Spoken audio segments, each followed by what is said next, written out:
시작하겠습니다. 일단 지금 어제 거의 5% 이상 하락이 나온 이후에 약반등이 나오고 있는데요. 일단 제가 지금 이 하락에 대해서 이전에 계속 말씀을 드렸었죠. 헤드앤숄더, 큰 헤드앤숄더에 대한 냉난 이탈이 나왔고 세 번의 저항이 나왔기 때문에 헤드앤숄더의 어떤 상승 힙소가 아니라 하락 힙소가 아니라 어떤 헤드앤숄더 정석대로 그대로 움직일 확률이 굉장히 높다라고 말씀을 드렸습니다. 그래서 지금 헤드앤숄더의 하락분이 거의 15% 정도인데 넥라인 부근에서 거의 15% 정확하게 15%가 지금 나온 모습입니다. 헤드앤숄더에 대한 하락분이요. 하락분이 0.62달러, 제가 0.6에서 0.62는 찍어야 된다고 말씀을 드렸었죠. 일단 이 헤드앤숄더 하락분이 있기 때문에 그래서 지금 해당 부분을 찍은 상태고, 헤드앤숄더 제가 계속 이 행보를 할 때 터치 나올 때 계속 이탈 이후에 계속 말씀을 드렸습니다. 하락에 대해서. 그래서 지금 헤드앤숄더에 대한 하락분은 다 나온 모습입니다. 다 나온 모습이고, 하지만 중요하게 보셔야 될 게 뭐냐면, 비트는 크게 하락을 하지 않았습니다. 비트는 크게 하락을 하지 않았고 지금 29K 위에서 머무는 모습인데, 지금 리플 혼자 단독적으로 많이 빠졌죠. 근데 제가 어제 리플 도미넌스를 좀 보면서 설명을 드렸는데, 도미넌스가 뭐냐라고 좀 간단히 말씀을 드리면요, 시장에서 시가총액 리플의 시가총액이 어느 정도 몇 퍼센트 정도 전체 시장에서 차지를 하고 있는지를 보여주는 차트인데, 그러니까 도미넌스 차트인데, 그게 지금 보시면은 제가 어제 어떤 채널을 한번 좀 그으면서 말씀을 드렸죠. 이런 급등이 나왔을 때 채널을 돌파를 하면서 어떤 도미넌스도 상승을 하고, 그리고 리플도 급등을 만들어냈었는데, 도미넌스가 지금 채널 안으로 들어온 모습이죠. 도미넌스가 지금 채널 안으로 어제 하락을 하면서 들어온 모습이고, 어제 분명 리플이 굉장히 약한 모습인 걸 보실 수 있을 겁니다. 있었을 겁니다.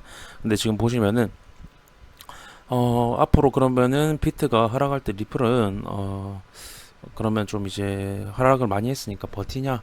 라는 질문을 하실 수 있을 텐데, 지금 도미넌스 상으로 봤을 때는 제가 항상 말씀드리는 패턴이 있죠. 어떤 도미넌스 차트이기 때문에 어떤 차트에서 어떤 채널에 대한 부분, 그리고 수렴에 대한 부분, 아니면 추세선에 대한 부분에 돌파가 나온 이후에 치고 올라가는 그림이 나와야 굉장히 상승에서는 이상적인 움직임인데, 치고 올라가지 못하고 이런 식으로 채널을 다시 깼을 경우에는 하락 패턴이라고 말씀을 드렸습니다. 그렇게 되면 이전보다 하락에 대한 난이도가 쉬워지고, 하락에 대한 하락의 폭이나 어떤 하락의 속도 등이 빨라질 수 있다라고 좀 말씀드렸죠.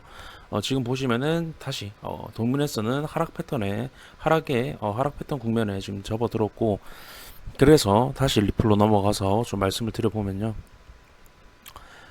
리플 지금 제가 큰 부분에서도 말씀을 드렸죠. 리플은 지금 채널에 대한 돌파, 그러니까 호재를 띄우면서 돌파를 만들어내고 갭을 메꿨죠. 갭을 메꾼 이후에 치고 올라가는 그림이 아니라 지금 흐르는 모습. 제가 갭을 메꿨을 때는 이 상승이 나왔을 때 찍었을 때 말씀드렸습니다. 갭을 메꿨을 때는 결국에 흐르는 모습을 보여주면서 결국에는 이 채널에 대한 이 저점 0.3달러도 깨는 그림이 나올 거다. 결국에 갭을 메꿨다는 건 이 저점, 그러니까 이렇게 행보를 거치면 올라왔던 저점을 깨기 위한 상승 힘모기 과정이라고 말씀을 드렸었죠. 계속 이 상승이 나왔을 때 계속 말씀을 드렸고, 상승의 힘모기 과정이라는 거는 결국에 이때 여기서 바로 빠지는 하락보다 밑으로 빠졌을 때 더 강하게 그리고 하락을 쉽게 만들 수 있는, 굉장히 하락에 대한 난이도가 쉬워지고 하락폭이 깊어질 수 있는 그런 어떤 하락 패턴이라고 말씀드렸습니다. 상승 힙소라고 말씀드렸죠. 물량털기봉이라고 말씀을 계속 드렸었고, 그래서 지금 계속 흐르는 모습이 나오고 있고, 도미넌스 자체는 지금 굉장히 좋지 않습니다. 도미넌스는 더 빠질 수 있는 지금 자리고, 더 빠진다면 비트보다 더 많이 빠지는 계속 좀 흐르는 그림이 계속 나올 수가 있습니다. 그렇게 좀 알아두시면 될 것 같고, 도미넌스 말고 그냥 차트에서만 봐도 채널에 대한 돌파가 나왔었죠. 채널에 대한 돌파가 나왔는데, 이것도 마찬가지입니다.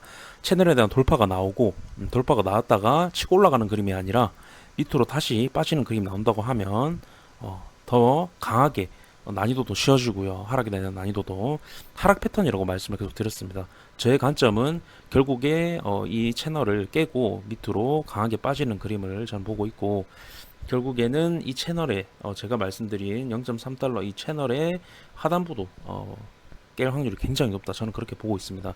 그렇게 되면 장기적인 하락이 나오겠죠.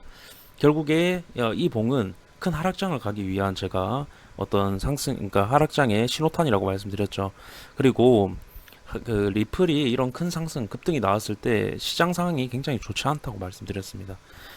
항상 리플은 어떤 하락장에 초입에서 급등을 만들어냈다는 점, 그거를 좀 계속 좀 생각을 해두시라고 말씀을 드렸습니다. 일단 그렇게 좀 봐두시면 될 것 같고, 일단 제가 장기적으로 어떤 중장기적으로는 큰 하락, 진짜 장기적인 하락 300원대도 좀 보고 있는 입장에서 결국에 지금 이러한 갭매우기의 상승은 결국에 제 하락, 그러니까 중장기적인 관점에서는 플러스 요인이다라고 말씀을 드렸습니다. 상승에 대한 플러스 요인이 아니고 제 어떤 중장기 하락 관점에 대한 플러스 요인이라고 말씀을 드렸죠. 이런 물량탈기 봉, 갭매우기 봉은 그래서 지금 계속 제가 흐를 수 있다, 흐를 가능성이 높고 흐를 거라고 본다라고 계속 말씀을 드렸는데 계속 지금 흐르고 있는 모습이고 결국에 시가도 깨면서 밑으로 좀 빠지는 그림이 나오지 않을까. 그러면서 지금 제가 갈라코인을 제가 계속 갈라코인이 굉장히 비슷하다라고 말씀을 드렸죠. 갈라코인도 이 구간에 갭을 메우고 이때도 대형 호재로 갭을 메웠습니다. 리플과 굉장히 흡사하죠. 리플도 대형 호재로 갭을 메웠고 그 이후에 갭 메운 이후에 이런 식의 계단식 하락을 만들어냈다. 하지만 리플 같은 경우에는 하루 만에 급등을 만들어냈기 때문에 이때보다 속도가 더 빠를 거다라고 말씀드렸습니다. 하락의 속도 지금 그대로 지금 흘러가고 있는 상황이고 결국에 제가 어떤 괜찮은 반등 구간이나 그래도 어떤 이제 상승에 대한 부분이 좀 보이면은 제가 바로바로 영상으로 말씀드릴 거니까요.